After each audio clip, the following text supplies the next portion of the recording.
broken heart, you're the answer to it all. Jesus, you wipe away all tears, you mend the broken heart, you're the answer to it all, to it all. Jesus, yeah. Waymaker, miracle worker, promise keeper, light in the darkness, my God, that is who you are.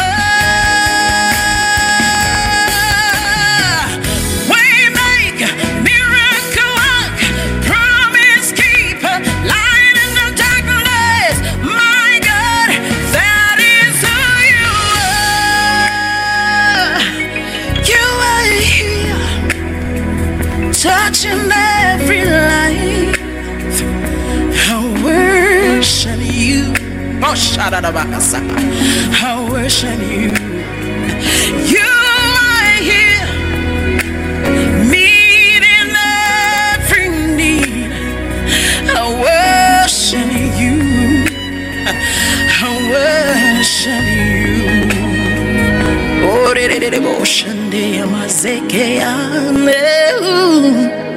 Namusizaako mwana mikwano gyaffe abalungi, twagala okwebaza Katonda olw'ekisa kya Katonda nate kyatuwadde okulabika nti tutambula wamu nammwe mu programu yaffe eno Muwanguzi Tawanika, era nga twebaza omukwano gwa Katonda ogw'amaanyi gwatulaze omwaka guno gwonna gwe tutambudde, era nga programu yaffe eno Muwanguzi Tawanika Omwoyo Omutukuvu abadde mwesigwa nnyo okuba nti buli lunaku atuyigira abawanguzi ab'enjawulo ate era batuwadde omukisa, era naffe ne tweyongera okuzibuka amaaso, ne tweyongera okutegeera, ne tweyongera okubikkulirwa, obulamu bwaffe ne bufuukira ddala bwa nsonga ddala.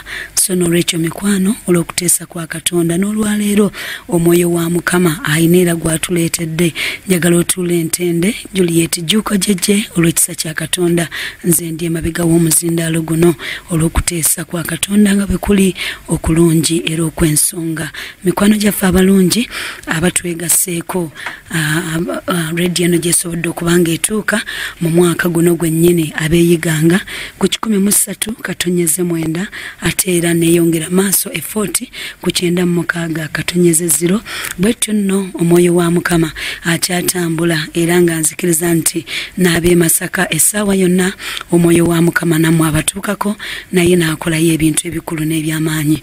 Abali mu kibuga ku 98 katonyeze 7 ate olwo nno abali wabweru w'eggwanga lino ku MCF Radio 2016.caster.fm twebaza bwebaza Katonda waffe oyo ate era nga akyayongera okuba nga atugaziya okusobola okulaba nga tukavalinga ggwanga lino lyonna okulaba ekitiibwa kya Katonda nga kirabisibwa ate n'obulamu bwaffe nga budda Katonda we yabuteeseza. Mikwano abalungi awatali kutwala kadde konna, njagala kubaagaliza mwaka mulungi. Kumanyi nti luza Christmas tugenze tugivaamu kati ate tulaba mwaka mupya gwe tugenda okuyingira. Mukwano mbaagaliza omwaka omulungi era awatali kutwala kadde kalala.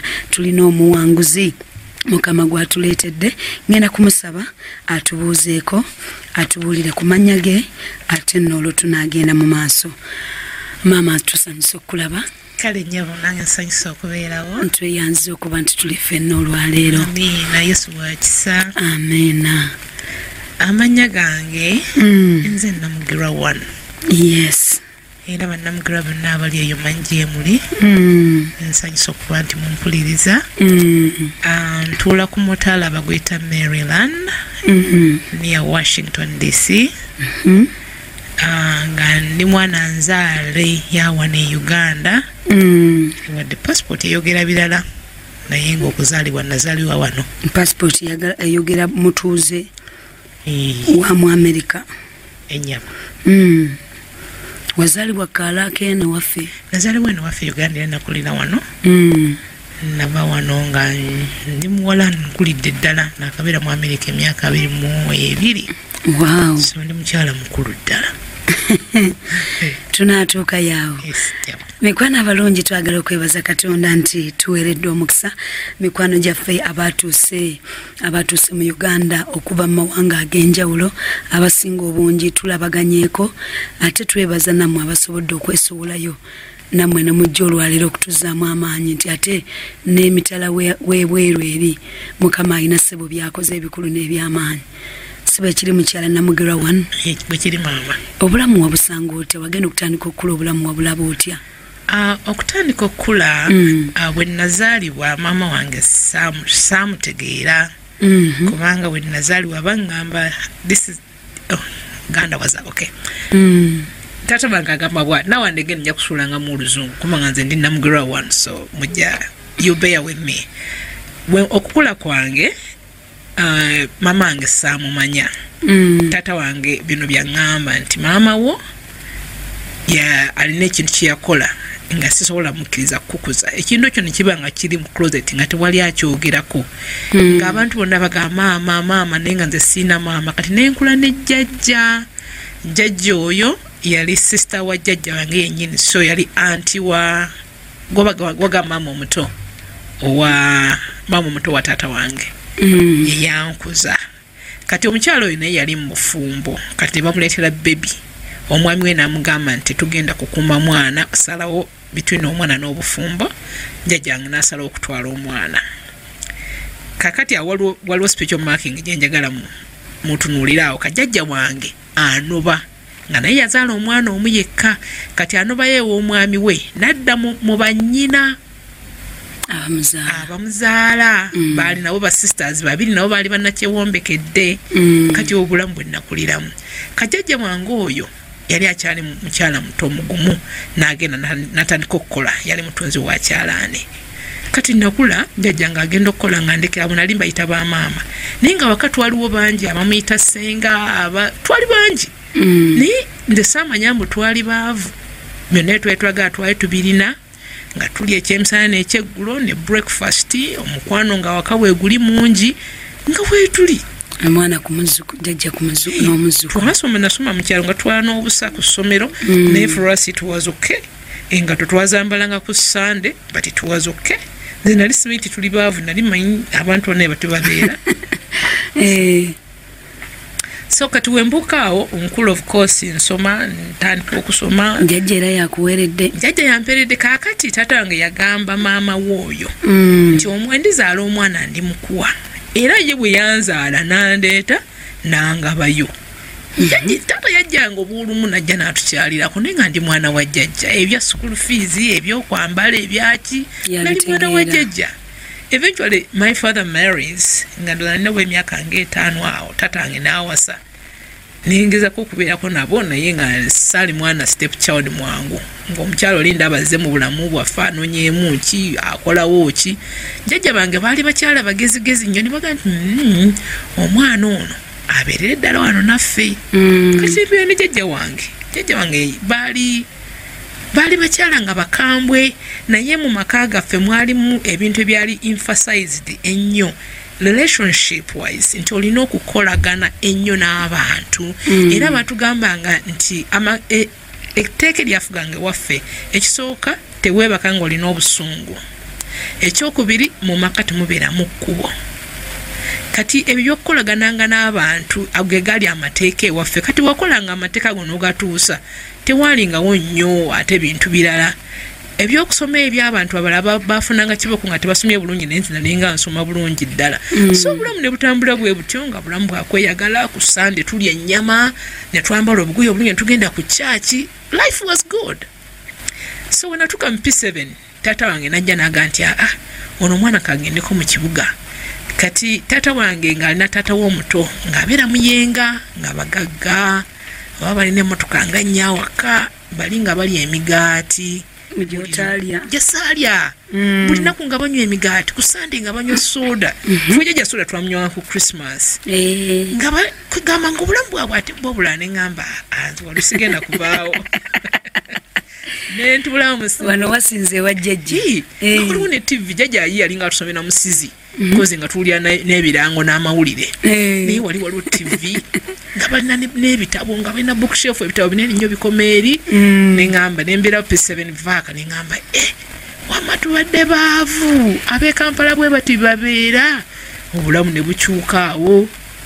Of course ya S4 vaaka yayi rather P7 vaaka yaggwako nga nina okugenda mu S1 kati mu senior wano ne banteekeyo engogwe oba abeekyagwe mubiwulireyo engogwe walako nengenda mu senior wano awo kati obulamu awo butandikira ddala.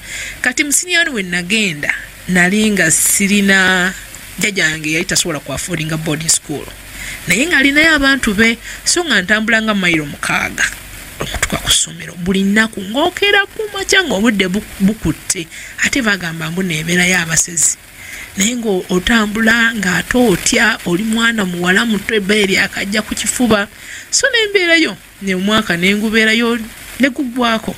Kati we nakoma we twawummula ng'omwaka guweddeko jjajja namuganze nsala busazi muyenga Kampala gye ŋŋenda eno gye bali emigaati ne ku kyaki bagendera mu mmotoka ne soda bwabeerawo jjajja naŋŋambye munaye genda.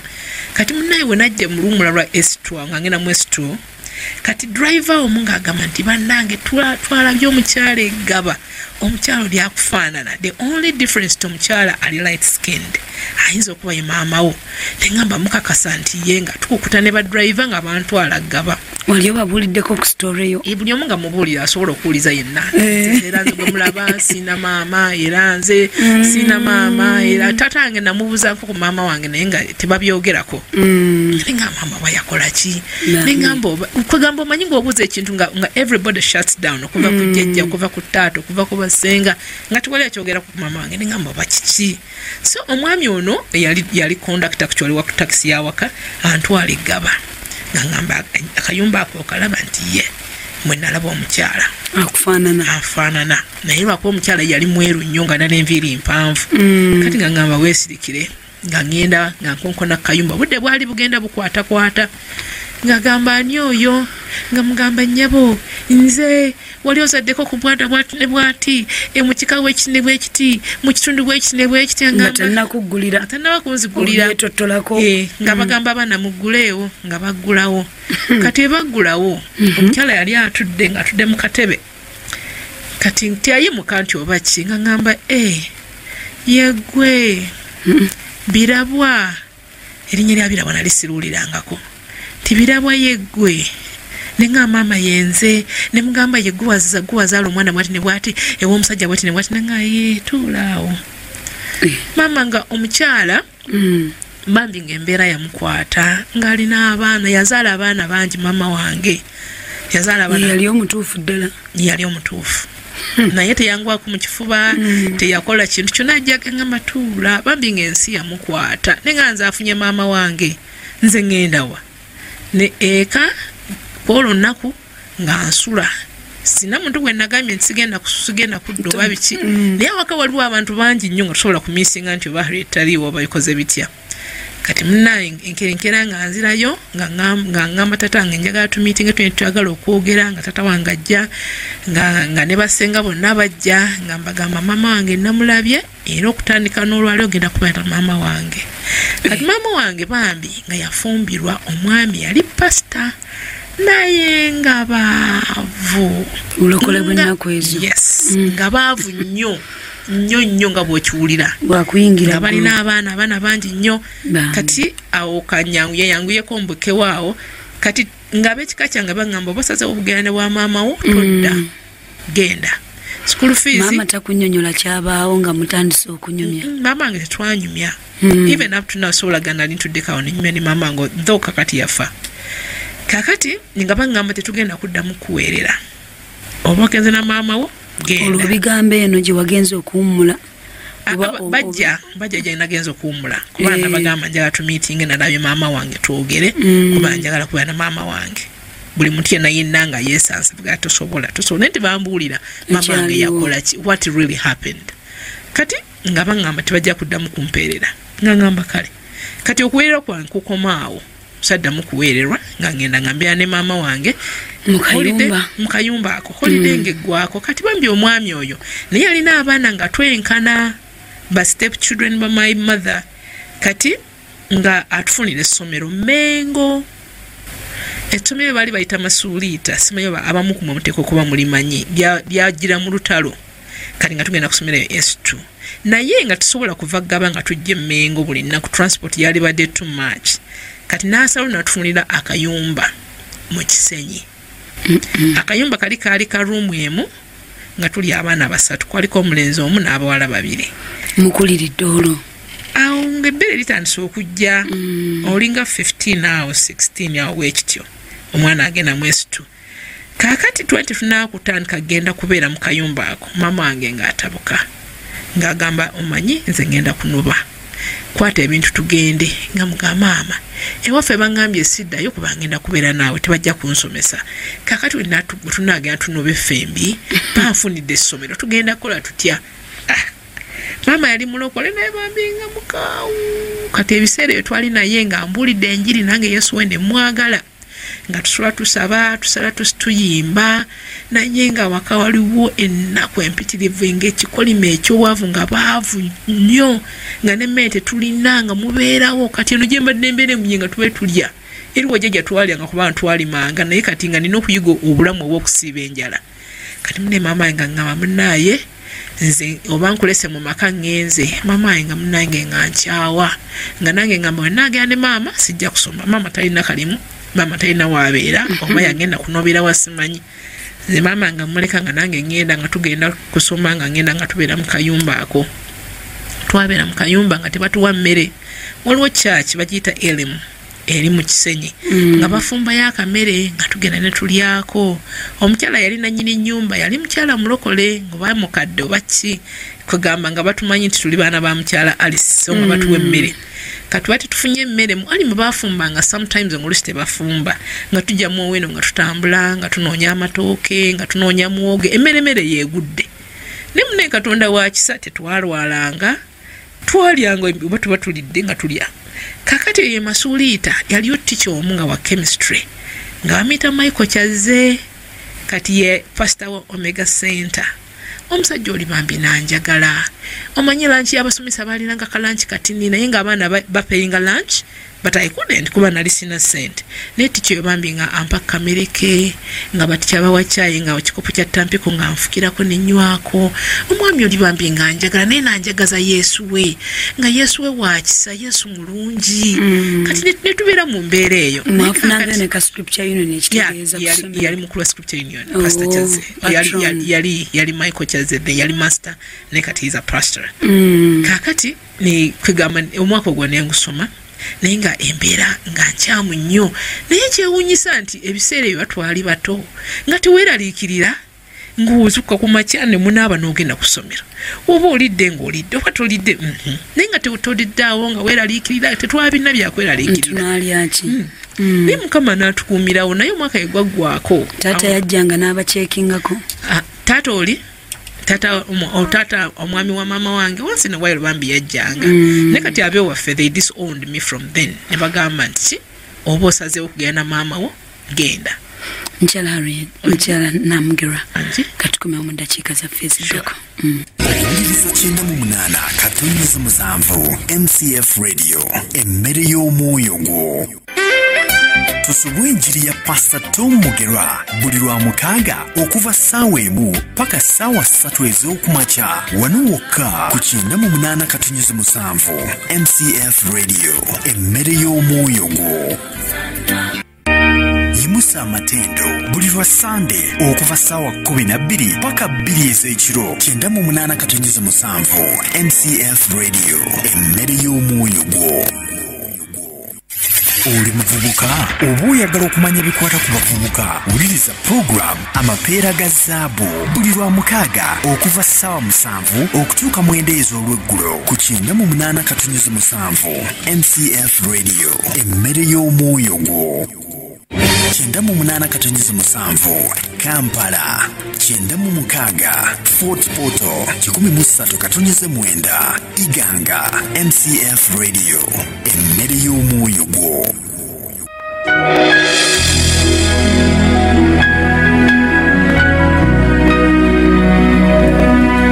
Bote Kaseera tukomyewo likukyenda munana katonyeze musanvu mu programu y'Enganzi muwanguzi tawanika yiganga 13 katonyeze mwenda ate 40 kyenda mukaaga katonyeze 0 tuli n'omuwanguzi waffe Mukyala Namugerwa 1 gwe tuli naye era nga tugenda maaso all the way from Maryland okulira na Washington DC.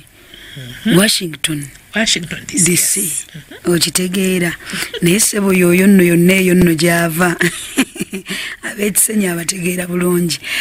Katugende maaso ne Mukyala Namugerwa. So wenkomye tubadde nga ndi mu ssomero ery'amasuulita Enmengo kati omwaka gwaggwako nga tugenda mu S3 embeera ng'ekalubyemu nga taata wange omuto nga alina omukyala naye omukyala we yali muto nga wa myaka gya kumpi nga ansinga ku katono nnyo naye nga tukwatagana bulungi kati omukyala ne mbimuyitiramu ne mugamba naye kino kyabaawo kiri nangamba oli mwana muto obeera otya mu buyumba obwo nangamba abantu baliko abasajja bali kukwatirayo biki kati nayogera ne anko wange nagaana edda omwana mulalu saagala yagenda n'anonya maama we biki omukyala nangamba wamma jangu kati nze nengera netandika okubeera ne anko wange n'omukyala we baali babeera nateete kati awo ntandika okusoma nga nve nateete kati olutalo lwa Museveni olwajjira awo oba abayekera ne babeera bangi somehow eyo bani bwabeeranga danger zone nga tewakyali safe kati nenfuna ate ekifo ekitante naye keep in mind tewali muntu nti gundi yampeerera ngenda nsaba busabi wano mpaayo eza school fees mpaayo ez'ebitabo mpaayo bwentyo abeeka nga bakola ki banta kakati bwe ngenda ekitante okusoma ne bampa ekifo nenzirayo nengende wa taata wange ne muga taata njagala kwenenyeza manyi jjajja yankuza bino byonna ebiseera mwenna mwanjagala ne munkuza naye ne mbajemera mwangano ogende wa mama nze nengenda kati mama nga tetukyayogera ne musanga mukubo ne nfukamira nga mpitako nga mama mukawu nnyo bambi nga tayagala bambi yalina ennaku nnyingi oba abaana yazaala bangi nga ebintu byali bizibu mu bulamu bwe bambi lulina lisikitegeera naye kati engeri gyensomeseddwa naye aliko ekyali kimufugirako kuba bambi yazaala abaana 12 naye abaana be yazaala 12 I think abaana babiri bonna boka be basharinga omwami kati I'm painting a picture here olabe background spiritual mapping mama wange wuuyo yazaala abaana 12 mu baami 10 eno yes different fathers. Wow. Yeah. Eno jenva mu bajjajja bange abakyala nabo beewombekera basenga bange nabo bazaalayo ng'omwana omu bafumbirwa nazaalayo omwana omu oba babiri nabo ne bakomawo waliwo twakulira ewajjajja wange ng'abasenga bonna wali bali nga bayitawo na mu kiwala bayitangayo mu kiso mu kiwala kubanga abawala bonna nga bagenda ne bafumbirwa ne bamala ne bakola ki ne bakomawo kati eyo spiritual mapping jengezaako kumapingira olabe wa Namugerwa wano gyava kakati bwe nzirayo wa taata wange ne mwenenyeza ne mugamba njagala kunsonyiwa ne waggula ne ngenda ewa maama ne muganda naye naali agadde mu mbuulire maama yakola ki ne bantuze ne bangamba mwana wange wali maama we yali anaatera okuzaala nga alina olubuto lwa myezi 9 nansanga nga ntudde ku situulu mu bbaala n'omukyala nga nninaanye ye bwangamba nti omukyala yali amulinaanye this is his story this is what he tells me because mama nga talina kyeyangamba ti we maama we yansanga n'agamba nti David olina bakazi ndi lubuto lwo ngenda kuzaala mwana wo otudde n'abakazi kankikole ondabe maama wange n'agenda n'agula amafuta paraffin bwe yagula amafuta n'ageeyiwako n'agamba kanekoleze nakana kaweesunga nkatire mu lubuto taata wange n'agamba ono omukazi tasobola kukuza mwana wange but I think that's the best decision my father has ever done obutandika kula na maama wange nantwala nenkula ne bajjajja bange kati taata wange n'agamba nti omuntu asobola okwagala okutta omwana munda tasobola kukuza mwana wange tasobola kubeera na any kind of interaction with my girl kati taata wange namulabangako obuulumu maybe mu myezi 2 nga ajjayo maybe naye bambi tatange we namulabangako he used to take time ne tutuula ne twogera taata wange nangamba gwe nkula weeraba gwe nangamba oli muwala mugezi nnyo teri akusinga oli mugezi nange nenkula nga mmanyi nti ndi mugezi nangamba oli w'amaanyi n'obulungi oli mulungi nze nenkula nga nange mmanyi nti ndi mulungi era bwe naweza emyaka 12 tata wange yanzigulirawo account nangamba abakazi balina okubeera ne sente ng'omukazi olina okuba ne sente nangamba abasajja abo tebajja kuyisa mu maaso ekyo nakyo nakiplantinga kugamba mirebe n'ebintu nabiyitangamu naye ate bamitatu wange naye yali mwavu nga talina sente ng'akola musajja watu n'akola akola safaari akola eno akola eri gavumenti emusindika eno n'eri naye nga he didn't have any money naye nga bambi yalaavu yali agirina nga tutuula ne twogera bwe musanze mu ofiisi nga tutuula ne twogera n'akamere ke nampaako kubanga he could afford lunch for one person naye nga tutuula ne tuyisharinga so bwenzira okwenenyeza taata wange ansonyiwa nangamba naye jjajja yagambye talina sente zigenda kuddamu kuweerera nange olaba kati tinabaganda bo esente teziriiwo ekyo tekyanfeezinga nze neneyongera mu maaso nga nsaba abantu sente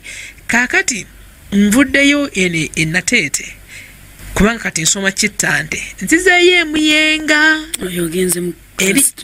kati ndi mu S4 nzizeeyo emuyenga eri gye nakola ki gye nabeerako mu P7 vaaka ne S1 gye naba ndyoka enzirukeyo ngende ewa maama wange kaakati nsoma S4 bwe nali mu S4 omu kuba anko wange najja ewa jjajja oyo namugamba ono omwana akola ki wano ono omwana mulalu goba kati keep in mind tundi mu S4 tukola mocks nenegera jjajja ne mugamba naite mungoba bino ebyokutambula abantu bo bakitegeera nti kati oli mulalu bulalu bino byewatambulanga n'ogenda eno n'ogenda bwotyo kakati keep in mind kati ewa anko wange oyo naye mbadde gye mbeera kati omukyalo oli actually saze mabiga omukyalo oli mama ne baawukana kati bayawukana ebintu ne bibanga si birungi so nengende muyenga kati wengende muyenga natambulanga actually nenvanga emuyenga nempita munamuwongo nga wakalwa emmotoka naye nga sagala kutawanya muntu nga ntambula nengenda ku ssomero sina lanchi sina transport naye nga sifaayo nga ngenda ku ssomero abaana baba omuntu omwana aguze akokulya nga asobola okumpaka abaana bo bambi balinga banjagala kubanga nalinga mugezi abagala okubala abagala literature abagala okubawanikira papers ebyo ne binanga mbikola so nembanga abaana banjagala kati jjajja oyangoba angamba kitawo yagambye nti oli mulalu nnyo genda nemugamba leka mulukola S4 omanyi sina muntu ampeerera nanga agende wajjajjawo mu kyalo n'ogikolereyo nenga asisobola nja kuluzinga omwaka anyway long story short nangoba so I become homeless in my own country nengenda nga nnoonya okusula waliwo omuyindi yali ali kumpi awo n'essomero ng'alina houseboy nangamba omanyi oba osobola if you can keep quiet nga toyogera osobola okukweka wano n'obeerako wano katono omala okukola ebibuuzo konze kale kati awo nabeerawo nga weeks 2 ne bayita houseboy omulala houseboy nayagala okunkwata ate ebyo abasajja nali sinata bitegeeraawo kati oyagala okunkwata nga nziruka kati kwolwo nga ndi mu kibiina nga mwana ŋŋamba nga mwana gwe olwaliro nga waaki oli munakuwavu bw'oti buli naku onyumya n'oseka ne mugamba naye sina bwembeera ate wembadde mbeera omuntu yayagadde okunkwata ate biki kati omuwala yonna ŋŋamba omanyi nze mbeera ku hostel naye jangu kubanga otuyamba n'okubala n'otuyamba n'okuwandika papers abaana tebajja kuloopa jangu ogira obeerawo nga ngenda mu hostel ekkololo nga amanye buno butanda bwa ddeka bubeera buti nnyo bwe buti bambi omwana oli nga nzikiriza nga neebaka naye kati nga balya mu dining kati siririgo so I can't go in the dining and eat kakati nga bakola ki nga abaana bambi nga bampanga ku mmere nga abaana banzijanjaba nga mukama yanjagala era awo yesu nga mumanyi yesu ne wa scripture union yena yatula mama nga yanjatuza nikusi nga yesu mwagala naye nga siri musomese sibimanyi naye nga kyemmanyi tebwebaka n'abasajja tokola ki kwegamba ng'obulokolinze bwe nabutegera bwenna naye nga nze yesu wange mumanyi era mwagala era niwe twakula ewa jjajja nga tusomanga bayibuli buli nnaku nga tusaba nga tugenda okwebaka nga tusaba ku makya kati nga yesu wange mumanyi bwentyo kati awo kambukebukebo kubanga story mpanvu so nasobola okusoma nenfuna school fees kati awo mu 7 we yayingira waliwo omukuba ankuba nga yajjanga minister ningira ne mugamba naye nina okusoma njagala school fees kati awo nenfuna school fees awo nensoma S6 sayita bulungi nnyo kubanga conditions zaite ziri very favorable naye era nasobola ogenda nakawa nengende nakawa nensoma business administration kati wenamala enakawe nali nkola abantu bangi tebatera kukola nga basoma naye nze by the way by that time my father had passed nga stepmother wange yagenda nga abaana nze mbalina kati nga nina okuyiiya ennyo abaana bano babeerawo batya gwe wali omukulu nze mukulu ndi mukulu ate ndi mukulu ddala kubanga nze yanzaala nga nze ndi mwana vubuka kati bali abala baali bato ddala kati mukama era yampa amagezi obuvunanyizibwa butandise kati nga siina sente esente zenkola nokusasula enakawa nali private student nemfuna amagezi mukama nampa amagezi nengenda mu World Food Organization nembagamba nti bampe emmere. Them help me by giving me food. Kati bana abaana wenaba bejja banasoma ngenda kukola butter trade. Mpaye emmere bifo kya school fees. Era World Food Organization baali balungi ne bakkiriza ne bampa emmere abaana ne mbafundira essomero bagendamu eri mistress ne mugaa buli tamu nja kuwanga obusawo bw'emmere bwe buti. Baali bamekoolwa. Baali bana. Taata be yali alese. Omumama eri agenda naye naye nalina baali bana. Kakati nga tubeera mu mbeera eyo nga abaana basoma nga nange nkwataganya byenkwataganya kati nga idea eyo gende bweru ejja. Nze bweru sina muntu gwemanyiyo twalinawo senga waffe bayali London eyo naye nga tetumuwuliza. Kati wenali nakawa nga nfuna boyfriend angamba omanyi tugende mu America nga mugamba sina muntu gwemanyi wabweru tutagenda tutya tetulina na sente. Kati wenali nsoma enakawa nga nkola kati wenamala okusoma nenfuna ddala full time job nga ntunda ddagala kati abantu bonna pharmacies ba doctors nga ba doctor Bakanyerezi British High Commission nga nze mba supplying eddagala ulijjawa mu pharmacies around kana pharmacy nali nkolera nga naye nga supplying nga ba wholesale kati nga nze ngenda nenkola ki neba supplying kati batandika abantu batandika okumbuuza kana kadagala okamanyi kano wakalabyeko kano okamanyi nitandika okusubula nange eddagala nga bwenteekayo ntwalira mukama wange nange nintwala eryange somehow sente netandika okujja kati onomuleza nga tugende mu America nze sikola gwokola ne mukama mu America sinagwe mmanyiyo omusanga ku campus twalina kawaya twalifende nakawa kati long story short ye agenda ne mugamba omanyi nze nina sente kati gwe kankuulya tiketi genda otegeke kati nesigala wano nenoonya visa nenkola ntya byali byangu tebyali bisimu nnyo asaki naye things were a little bit easier kati mukama aggulawo oluggi after 3 months nga agenze nange nengenda mu America mwaka kyogo 96 yali October 15th olunaku simanyi walwali lwakumeka naye that day changed my life neyama ebintu bingi nnyo ewa Katonda ne mugamba ontuusa nenyingira mu America ne mugamba I'm going to make something out of my life nja kuyamba abantu nange nja kweyamba ekikanja kijjayo ne Katonda mune ebintu twogera nga aboogera naye Katonda atwala ebintu ebyo n'abikolera ddala nze Katonda abadde mulungi gyendi nayingira mu America nali nkyali muwala ddala nkyali muwala nga muwala nga n'oluzungu lwange mbaka lubake kampasa ng'abantu boogera oluzungu neddala abaddugavu beeri nga boogera nga sibawuli abazungu nali mbawulira kuba nalinako mikwano gyange wano emizungu naye nga abaddugavu sibategeera oluzungu nga lulala nnyo olw'Amerika lulala nnyo n'abalwaddugavu nabo balina olulimi lwabwe oluzungu lwabwe lulala naye balina accent yaabwe endala era nga baayogera nga atunula butunuzi so kati tudduka emisinde America nga njitandika nze nga wenayingira mu America nga ndaba ebizimbe ebiwanvu ebyo nga ngamba mukama ebizimbe ebiwanvu ebyo obiraba nze nja kubeera mu bizimbe ebiwanvu ebyo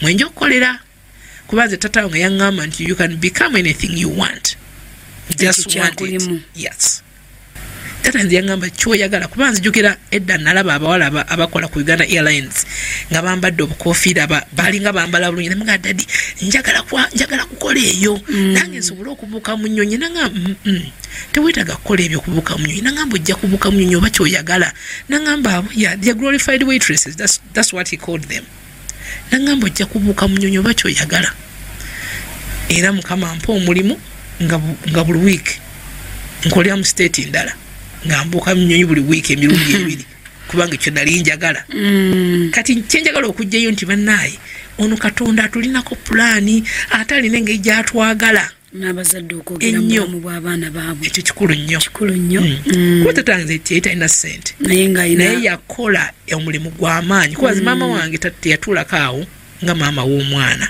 bwatula nagamba ne mwana akola bwati obaki. But my father used to take time. Najja okukyala naye nga azze kuwogera nange. Taata wange yambulira n'ebyabalenzi nagamba abalenzi wakugamba bwati abategeeza kino. Wagamba bwati tokkiriza togenda mukazikiza na mulenzi. Kati bataata abali eyo mutwale obuddo okuzimba abaana abawala. Nze taata bange bannange yanzimba nga nothing faces me ne nali mubwavu obuyitirivu. Taata wange yangamba ndi mugezi. Wemba ndi mugezi nja kuba na mugagga. Ng'ekyo nkimanyi kuba my father spoke. Kubanga mwe abazadde mwe bakatonda ab'okunsi. Ate kyoyogera omwana kimutuukako. Taata wange yakyogera nnyo yabisala muyagamba nga omwasi I wish I had a boy. Ne mugamba daddy you have a girl but I can do more than a boy.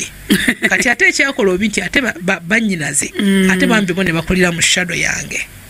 Kubanga ye yatunuliranga omwana ono nga ndaba ndi kinene nnyo kati ate bano n'abeerabira era bano abato bange bonna bambi tebavaayo kuba taata wange ye yabeerabira ate maama waabwe n'agenda. And my father dies and they don't have a mother and Toto often. Yeah. So tukomyewa. Oyingidde America. Nyingidde America. Ebizimbe ebyo ebinene ogambye ebizimbe confession yesigadde yimiridde. Nyingidde ku visa ya visitors visa. Naye nze mmanyi nti amaanyi gange gali mu kitabo. I have to figure out how do I get a visa ntwala mu ssomero. Pozi visitors ogenda kukyala bukyazo okomewo. Kakati of course abantu Katonda akuteekera abantu nze Mukama yansaasira nnyo nanteekera abantu mu kkubo lyange nanteekeramu Abamerika ndi mukyala mwogezi njogera nnyo ate Katonda yanteekako favor nti people love me. Aba nefuna abantu abanjagala nefunayo omuntu omwe eyangulira ka computer kubanga yangamba yagala kukola kimuno mu America. Olokyogamba visitors visa tulina muntu eyakunona ku airport ng'otuuse. Manona nalina emikwano kati omulenzi oli gwe nali nnina abaamukima nabo ne bajja ne bankima. Kandi netubeera mu New York weeks nga 3 ne bamaali batusindika Virginia era Virginia zinia Washington DC. Ne tugende ntandika okunoonya omuntu akola atya nefuna abantu bannayuganda babeerayo abayamba omuntu n'ateeka mu salooni nenkolako mu salooni weeks nga 2 nefuna ntandika okufuna obupapula kati babita social security cards edda bwali bwangu ng'obufuna era nga tekakukiriza kukola. Nengera ntandika okulera abaana kati natandika okulera abaana n'okulongoosa ennyumba z'abantu naye keep in mind nakulira wa jjajja nga tebanjigiriza mirimu. Kati omuntu yampanga ennyumba ye y'okulongoosa netandika omukuba emboozi ya Africa. Tugenda okumaliriza nga ennyumba ye agyerongoosereza nga naye ampadde ssente. Ne akaalo kali konna nga banjagala nnyo abaana baabwe ne banyumiza Wakikere ne Wamusota tebamuwulirangako. Ng'abaana banjagala nnyo nga tulina story time. Ekyalo kyonna ne kireeta abaana story time nze mbabuulire stories eza Wakayima ne Wamusota. Ng'abantu basasula. Wakayima ne Wango. Ezo nazo ne stories nga abaana mbabuulira mu luzungu lwange olwalo menyefu. Kama nanteekako favor. Nembeera yeeyo nza nakolayo ndowooza omwaka obanga gumu. Jjajja yabikunyumizanga ebyo mwalinganga mwebaka. Jjajja yatunyumizanga nnyo. Obuntu obwo. Jjajja nze yasomanga n'okusoma nga asomeza anyumiza asimanya asoma musizi ng'asoma simanya omusajja gy'agenda gy'asanga musajja munne. Jjajja ali Muganda ddala ng'obutaba abusoma. Ebikokyo ebyo. Byonna mbimanyi. Kaakati ntandika nyingira mu process ntandika okwesomesa kuba nakabona nsomya accounting nga nsomfuna mu America nga angulya ka computer nga nesomesa Word, Excel, PowerPoint. Kati waita w'omwaka kati ebiseera nga ntandisa n'okukola empapula zange nzifunye lawyer kuba lawyer yangamba obanga oyagala okusoma olina okukola ebintu in the proper way. Kati nga nfuna lawyer nga mbulira ebipapula zalina okufairinga nga ngamba ssente zaayagala zaali nnyingi ddala naye nga nsonda kugamba nga Katonda alina engeri gyampa ebyekisa nga nfuna kyaki waliwo kyaki awo gye nagendangamu nga n'Abakristaayo nabo banjagala bampa engoye bampa bino. Kati nze bwe natuuka mu America emyezi gyasooka 2 nagula emmotoka naye nga simanyi givuga.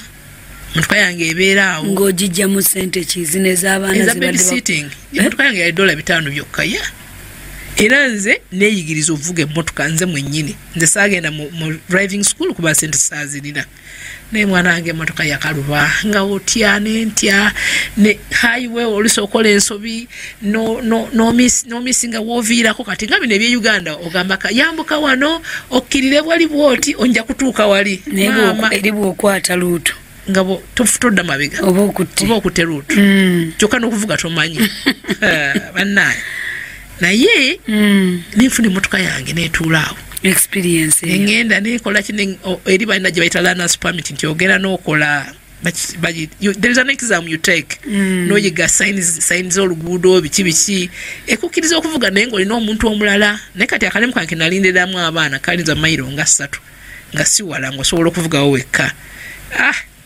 emmotoka yange nenjeyigiriza nze kampola navuga emmotoka emyaka 22 sikoonangako omuntu atambula oba ku mmotoka yonna etambula aba parkinga if you park near me gwomanyi naye amatambula sibakoonangako livansi yo gimanyi bulungi nzimanyi so kyengezaako okujjayo wano nti bambi katonda atumanya katonda atumanya naye naye bwennyini katonda nga bwagamba nti oli Musa yamugamba nti gwani nagamba nti nze ayamu katonda kyomutwala nga kyali kyakola katonda bwomumanya n'omugamba nti katonda wange oli munene nze nakeera nga kumakya ne mugamba gwe katonda eyandeeta n'onzija mu nfuufu ewaffe osobola okunkozesa kino gwe katonda eyandeeta ojja kumpa omukisa nze banaye katonda ampadde omukisa oyogera n'omwana eyasomera mu ssomero nze twatwalako obusa ku ssomero but God has blessed me kakati bwensoma nesomesa kagundi ako ka word excel bikoze bitya ngenda nensaba omulimu mu accounting firm ne bampa exam eya excel nenjita ne bampa omulimu simanyi ndabwe ntandika okulinnya ebizimbe ebyawaggulu eddala lirinnya ogenda waggulu kubala bitabo kakati mbala ebitabo ebyo nakolayo ndozo mwaka nga gumu ne ekitundu ekyo nekintama abantu twali tubeera baali nga bali racist nga abaddugavu babeera mu south side awabi ennyo abazungu babeera ku west side simanyi nga bitama lumu nenkera ku makya ne nga mukama wano nkoyeewo ebiseera ebyo kati nali mwoyo mutukuvu simumanyi nze nga muwulira mu bayibuli mwoyo mutukuvu naye nga simanyi mubuuza naye kulo nakwata maapu ya Africa nengamba katonda ngendewa emaapu yiino kati nalina omukyala gwe nali manyi yali dokita muwala wa Dr. Kanyerezi nagenda nga azadde omwana nga Professor Kanyerezi yangamba osobola ogenda omuwala wange nakuwawo okubeera n'omuleera ku mwana nga bw'osoma olw'eggulo kati ekyo nga kyenina mu mutwe newe nakwata maapu nengamba mukama ngendewa Georgia kyekyajja mu mutwe gwange Georgia nali sina muntu n'omugwe manyiyo so nkwata akamutuka kange mpakinga ebyange byonna byendina ennyumba yange engisibawo nenzikira Georgia oli ofunye n'akayumba akako nina apartment yange nesaabira n'abantu ng'ologipangisa nga gipangisa nali nkola kajjukira nvuddeyo mu baana kati ndi mu accounting firm akasente katandisa okuwera kati omulenzi oli ali boyfriend tetwakwatagana kuba yali ayagala birala ate nze nga njagala kusoma kati awo ebintu ne bifa naye nze neyongera mu maaso yali ayagala obeera mukyala wawaka nedda yali ye ebintu bye kuganga ayagala okola olete ssente naye ebyo byokusomanga nga osomera ki tutuuse naye ate nze tatange yaŋŋamba nsobola okukola ebinene ennyo nengenda mubizimbe ebiri ebiwanvu naye mubizimbe yegendayo basomye kakati ngende Georgia mukama ampeera omukisa Georgia bwe natuuka Georgia nafunirawo omulimu bwe nafuna omulimu era gwali mu accounting firm yali sister accounting firm eyo naye nefuna n'akalimu akala ka part time nga kakiro UPS abakola amabaluwa aba loading amabaluwa nze muno ndi musiri munafu ndi mulwadde ebintu byonna ebyammanyi osimanyi bikola naye njogera era nga njogera bane bankolera emirimu gyange wezuulamu oyogera I'll talk and I'll make you do whatever I want you to do kakati eyo gye najogerera gye nasanga omwana omukyalo America ne mugamba gwe full time okola wa nangamba nkolera General Electric ne mubuuza nti baba hiring ko yinti nangamba olina resume ne mugamba njirina nali sigirina bwe nadayika kolunga mpandika resume mangu speed enkera nga nyimuleetera nga njimuwa bwaitayo naku bbiri nga bampita nga abakwise ku interview kakati omulimu gwali gwa customer service mu bank kati munno oluzungu nkyaba kalubake. But this is customer service abantu bakuba nti why is my account like this, wakino kibadde wakiri kibadde ono okwogera no explaining what's going on. Kakati bampita ku interview. Bwe nagenda ku interview nabula nembula ne wambulira ddane nga mukama nsaasira mukama ndage kubo munnange nentuuka 1 hour after interview time. Nayo mind no bo abantu bajja abali bampa interview ne banetondera ne bangamba tusonyiwa okulenze nnyo. Are you ready now? Ne mbagamba ye. Ne nyingira ne bampa interview ne mbakuba akalimi ne banjagala. Ne bangamba would you like to stay for the second interview konzenti ye ne yokubi ne bajimpa. Kakati ekisalawo nti okuwa omulimu baali balina test gyolina okukola. Mu test eringa owuliriza abantu kye boogera n'owandika down the answer. Nze kankubulye Pastor Nakamate sina neeki kye nawulira oluzungu lwannema okukwasa. Twali abantu 200 naye okugenda okudda mu 10 nga bagalako abantu 11. I was one of the 11. Nengamba Katonda ng'olina ekisa. Ne bannonda ne ngenda ku training ey'omulimu ogwo. Kati katuli mu training baatugamba ekigambo bwe kiti. Ne bagamba eno General Electric tusomesa. Mwoba oyagala okusoma tetufayo oba oyagala kusoma ki oyagala kusoma ki tujja kuwa sente osome.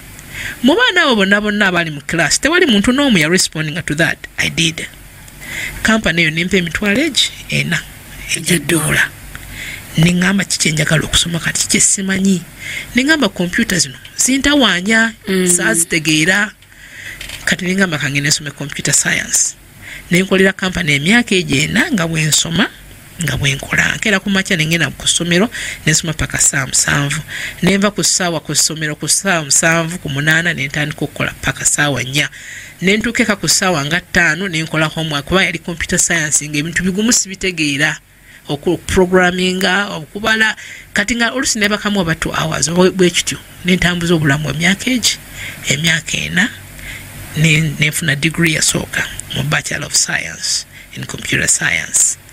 Kakati bwe mala okusoma computer degree eyo ne bansala ku mulimu omulimu gugwawo naye bansala ku mulimu ne bakwata emitwalo $2 bagita severance pay ne bajimpa kuba abansazeeko nga mbadde makolera emyaka 5. Wana Uganda ziba mmeka ng'ozikyusiza ebiseera ebyo? $2 million nze simanyi. Manya emitwalo $2 nyingi kona kati nyingi ko. Kakati bambuuza again jukira bansazeeko sikyali ku payroll ne bangamba okyayagala okusoma ne mbagamba ye. Ne bampa sente emitwalo endala nengenda mu graduate school.